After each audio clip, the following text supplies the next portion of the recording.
Talking about multi-step inequalities. Just like with multi-step equations, our goal is still the same. You want to isolate. What's isolate mean? By itself. By itself. If you're isolated, you're off by yourself. No one else with you. So your goal is still the same. You want to isolate the variable on one side. Remember, we talk about sides. We're talking about the two sides of the inequality. Okay? Left and right, if you will.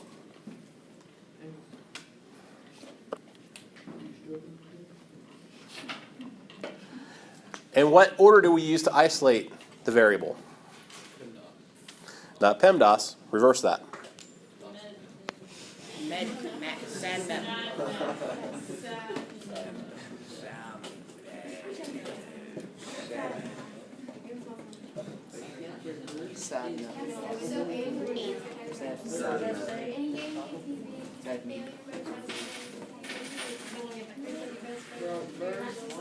Okay? So you're going to use SADMAP, which is the reverse order of operations, or PEMDAS.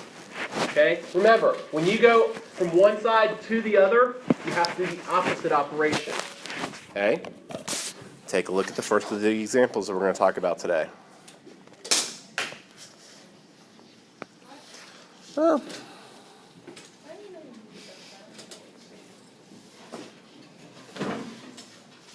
We'll start you with an easy one this morning, or this afternoon. Negative 6 plus 5x is less than 19. Ashcraft, what are we going to do? Add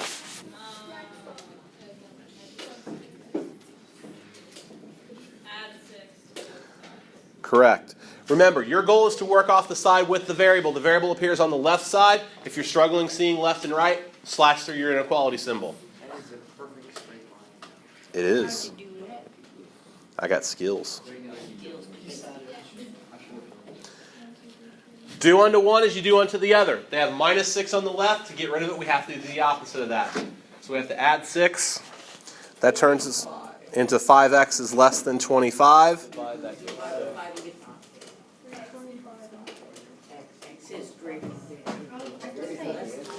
Remember, these are inequalities. Therefore, you must have a variable, a symbol, and a number. Equations have one solution. You can just tell me 5 and I know that x equals 5. Inequalities have infinite solutions. You have to give me the inequality symbol. Take a look at example 2.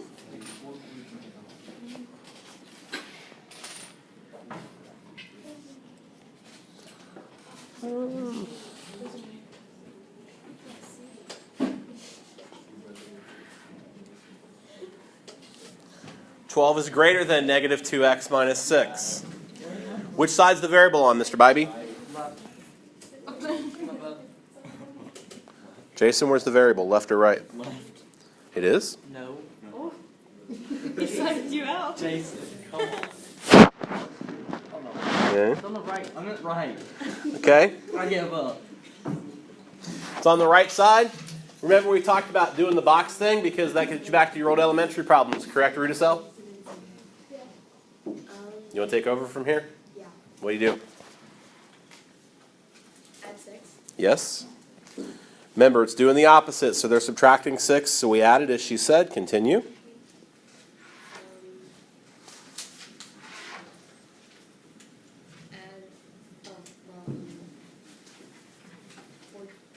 It's that old number. Continue. I'm so confused. Am I adding it? Yes, ma'am. Okay, I did it. It's okay. Go ahead. 18. And then divide by 2. Or no. Yeah, divide by negative 2. Negative 2. Doing great. What do you get? 9. No, that's, yeah. No. 18. Now you're starting to confuse me. Yes, negative. Okay. Symbol? Greater than? Is that what that symbol is? That's what this one is. Do I switch it? You tell me. Yeah. Why would I switch it? I don't know. Phelps, why we're going to switch it.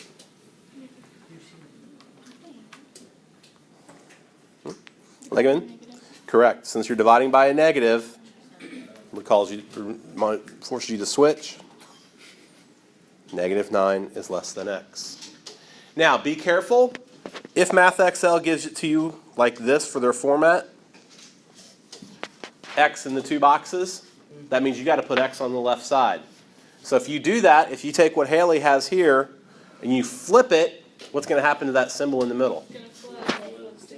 Yep, it's going to flip back. If you flip from left to right side, that means you got to flip the inequality symbol with it as well. Okay? And don't forget, since these are inequalities, that also means when you're done, you have to graph them. Oh.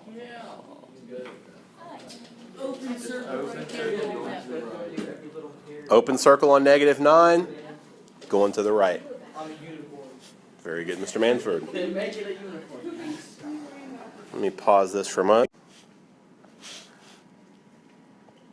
Everything we do with an equation, we do with an inequality, with those two exceptions, that when you multiply or divide by a negative, you have to reverse it. But other than that, nothing's changed. Let me give you this example. 3x plus 1 2/10 is less than negative 7x minus 1 3/10.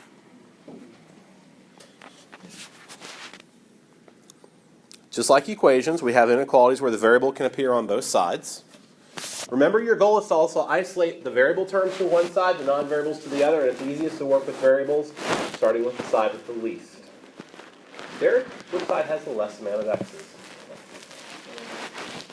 Correct. How do I get rid of the x's that are on the right? Correct.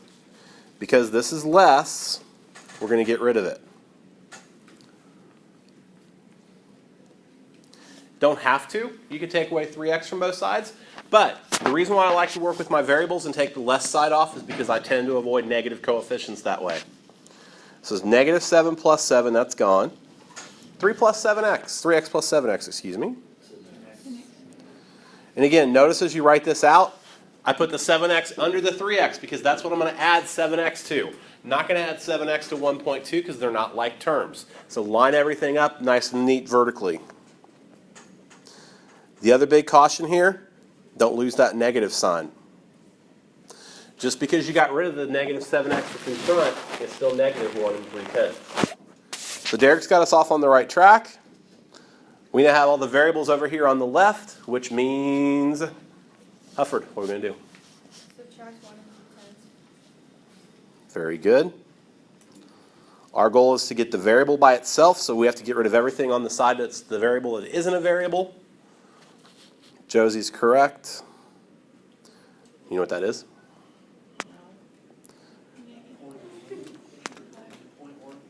It's not 0.1. It is negative. How do I say that? Negative 2 and 5 tenths. Correct. Negative 2 5/10 is the proper way to say it, but I'll take 2.5. I'm good with that. Final step. Mm-hmm.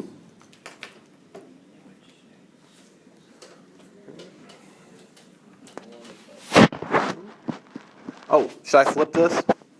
Because I'm dividing a negative? No. Wait a minute, I'm hearing yes and no's. Defend. Why no?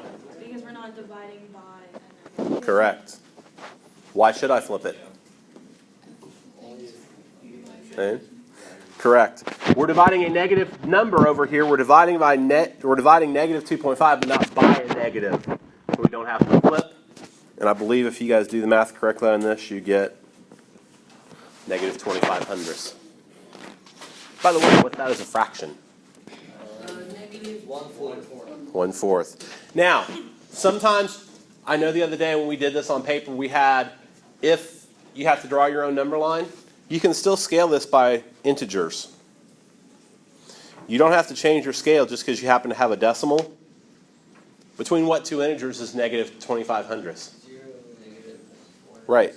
So I just put my dot between 0 and negative 1. Not exactly on a number spot this time. Variable's on the left, so I just bring my shading to the left with it. And we got it. Okay. Questions for me at this point? You guys feeling pretty good? Yeah. Okay.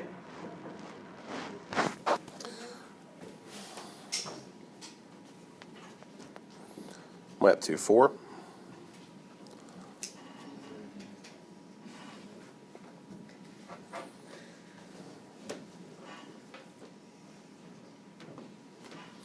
Does anybody here grow their own vegetables and stuff? In a garden? Okay. Well, if you're like me and you have a garden, get frustrated because one year I had these great looking tomatoes. You are going to build a fence around your garden. Your garden is 8 feet long. If you have 50 feet of fence, how wide can your garden be? Well, ladies and gents, if we drew a picture of my garden, Wait, do you have that? 8 feet long, unknown length, 8 at the bottom. What would be over here on the left side? X. Very good. Where do I put my fence? When I build my fence, where's it going to go in terms of my garden? It's going to go around it. So if I want to know how much fence I have to use to go around my garden, I have to know its what? Perimeter. Ladies and gentlemen, how do I find the perimeter of my rectangular garden? Very good. So we're going to write an inequality. X plus 8 plus x plus 8. I have 50 feet of fence. So my perimeter has to be what? 50. Under 50. Under 50. So what inequality will I use, Max? 50. What inequality symbol will I use? Oh, less Less than or equal. Correct. It has to be less than or equal to 50 feet. That's all the fence I got. Don't have more fence. Can't make it bigger. I don't want to leave it open, so I don't want those deer to come back again. Okay. Oh, multi-step inequality. What's my left side going to become, guys? 16x. 2x plus 16. I like the 16 and 2x. Now, notice that I'm not subtracting the 8s over or anything because I'm not moving from side to side. 8 and 8 are on the same side, they just get combined. X and X are on the same side, they just get combined. No opposite operations needed because you're not going across. Okay, now how do I get X by itself? Minus 16.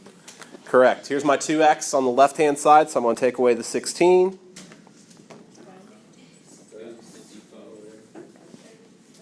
34, I believe. Then I have to divide it by 2. 17. And if I have 50 feet of fence, then my garden can only be 17. Has to be 17 feet or less wide. If I want an 8 feet long. Okay. That, ladies and gentlemen, is multi-step inequality. Questions?